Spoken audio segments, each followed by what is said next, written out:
GS Dhillon. I'm a commanding officer of this prestigious team, Surya Kiran Aerobatic Team of Indian Air Force. The team was formed in way back 1996, and it's a 9 aircraft team. Yes. Hindi में.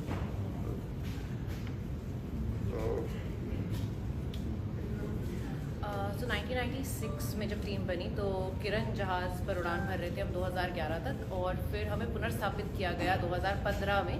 और इस बार हमारे लिए जिस जहाज़ का चयन हुआ वो था हॉक मार्क 132।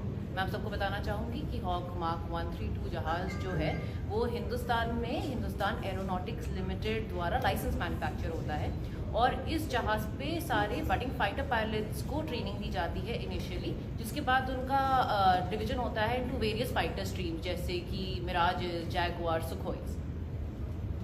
सो हमारी टीम जो कुल मिलाकर 9 जहाज़ की एक साथ उड़ते हैं, बट टीम में ज़्यादा पायलट्स हैं क्योंकि उनकी ट्रेनिंग होती है। ट्रेनिंग काफ़ी बहुत समय लगता है, उसमें काफ़ी परिश्रम करना पड़ता है। उसके बाद जाकर करीबन 6 महीने की ट्रेनिंग के बाद हमारी पूरी टीम तैयार हो पाती है। उसके बाद अगले 6 महीने तक हम सिर्फ एयर शोज़ करते हैं, डिस्प्लेस करते हैं। तो टीम का जो मेन मोटिव है वो यही है कि पूरी जनता को, जो हमारे यंगस्टर्स हैं, उनको मोटिवेट करना टू जॉइन दी अपनी arm forces, air force, army, navy and other forces. And इसके लिए हम हर जगह जगह जाते हैं जहाँ पर भी हमें बुलाया जाता है, और वहाँ पर हम एयर शोज़ करते हैं।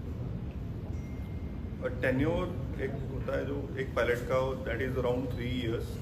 So it's not a कि पोस्टिंग आ जाती है, it's everybody from different fighters teams, they opt for it, they volunteer. फिर हम उनको बुलाते हैं, उनके ट्रायल्स लेते हैं, ट्रायल्स में वो आके उड़ाते हैं हमारे साथ। सो जो बेस्ट होते हैं हम उनको चुनते हैं, एंड जैसे जब हम उनको चुन लेते हैं, so post that they serve in this team for 3 years. तो 3 years टेन्योर है। 3 years के बाद अपनी पेरेंट फ्लीट के चले जाते हैं। Might be Sukhoi, Jaguar, Mirages, bison, कोई भी जहाज जो उनका पेरेंट फ्लीट है वो वापस उस फ्लीट में चले जाते हैं 3 साल के बाद। So as he said, our main motive is to attract the youth of the nation to join defense forces, and that's why हम अलग अलग जगह जाके अपने डिस्प्ले करते हैं। We showcase the might of Indian Air Force through skills and by doing displays at various places. कोई और सवाल? जो लास्ट में जो सुखोई वाला था उसके बारे में थोड़ा बता सकते हैं सर? सुखोई वो भी individual, it's twin seat, individual pilot perform कर रहे थे। वो हलवारा से आए थे, एंड वो उनका अलग से ट्रेनिंग है, उनका स्क्वाड्रन वाइज ट्रेनिंग है। आप कहाँ से हैं? हम हैदराबाद के पास एक बेस है, ट्रेनिंग बेस बिदर में है। बिदर। वहाँ सारे फाइटर पायलट्स की ट्रेनिंग इंडियन एयरफोर्स की वहीं होती है। जो दोनों फाइटर्स में है जो इन्होंने दिखाया, एक तो डिस्प्ले पर्पस के लिए है, जैसे इन्होंने अभी बताया था। ऑफिसर साहब ने बताया कि बेसिकली जो इनका वाला पार्ट है, सूर्य किरण वाली टीम, ये बेसिकली डिस्प्ले पर्पसेस के लिए है, यूथ को मोटिवेट करने के लिए, यूथ को कनेक्ट करने के लिए आर्म फोर्सेस के साथ में।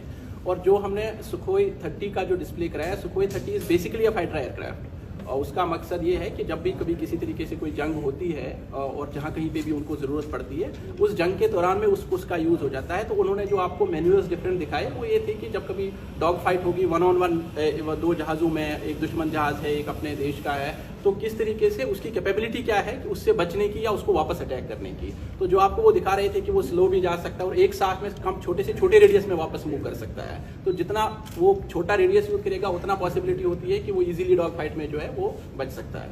तो वो वाले मैनुअल्स जो आपको दिखाए गए वो बेसिकली सिर्फ उस हिसाब से थे कि अगर जंग में इस फाइटर को यूज़ करना हो तो इसकी कैपेबिलिटी क्या है। जबकि जो दूसरा वाला सूर्य किरण की जो टीम थी, इनका बेसिक मकसद ये है कि ये जितना एंटरटेन कर सकें पब्लिक को, ताकि वो फील करें कि हाँ we should also be a part of the Indian air force. तो इसका एल्टीट्यूड कितना होता है सर? हाँ जी, अल्टीट्यूड कितना होता है? डिपेंड करता है कि आप किस तरह का मनूवर कर रहे हैं। जैसे आज कर रहे थे, आज सर कितना था? तो आपने जैसे देखो, हम ज़मीन के काफ़ी पास होते हैं, तो 100 फीट तक नीचे से लेकर अराउंड 8-9 हज़ार फीट तक हम जाते हैं। डिपेंडिंग अपॉन किस तरह का मनूवर हम कर रहे हैं उसमें अलग अलग तरह की हाइट होती है। स्पीड मैक्सिमम 1000 है, 1000 से ऊपर भी चलती है? स्पीड अलग अलग वो रहती है, 200 किलोमीटर प्रति घंटे के इससे लेकर जी, 800 से 900 तक जाते हैं। जी 200 इज ओनली फॉर लैंडिंग, जो बात कर रहे हैं ना, दैट इज जी। Only for landing. During the display it's generally 600 से लेके 800 kmph जो मेन एवरेज स्पीड है। आज जैसे आप जब लैंडिंग कर रहे थे, लैंडिंग भी काफ़ी फास्ट थी, जो दूसरे प्लेन हैं वो स्लो होते हैं, जो सिवर वाले होते हैं, तो आपकी जो लैंडिंग थी वो भी काफ़ी फास्ट थी। It's a landing also is a part of show. So what we do landing in alternate lanes. कि एक रनवे के लेफ्ट साइड पे लैंड करता है, दूसरा राइट साइड पे, फिर जो थर्ड वाला बंदा वो लेफ्ट साइड पे लैंड करता है, ऐसे करता जो आपकी आज टाइमिंग थी, मतलब बीच में से निकलना भी, वो फिर मतलब कैसे मैनेज हो पाता है? इतना प्रैक्टिस के साथ ही है या कैसे sir?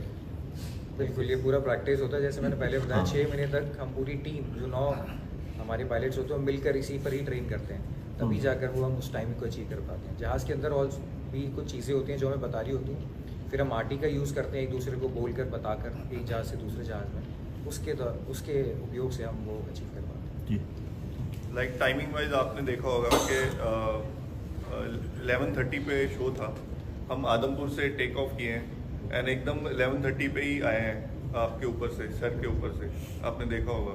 So just about 2 seconds early थे हम। सो दैट काइंड ऑफ प्रोसिशन जो हम अचीव करने की कोशिश करते हैं कि 1-2 सेकंड का भी फर्क नहीं पड़ना चाहिए। हाँ नहीं, बिल्कुल वही है ना, मतलब जैसे आप हवा में हो तो एक बीच में से निकल रहा है, अगर सेकंड का फर्क हो गया तो फिर हो गया सर। हाँ जी thank you. Anything else?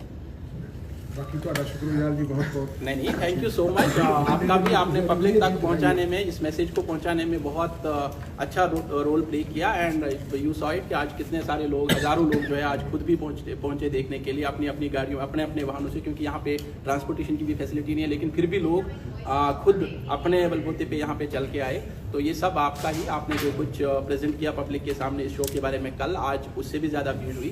Thank you so much for the media for covering this event also. Thank you so much.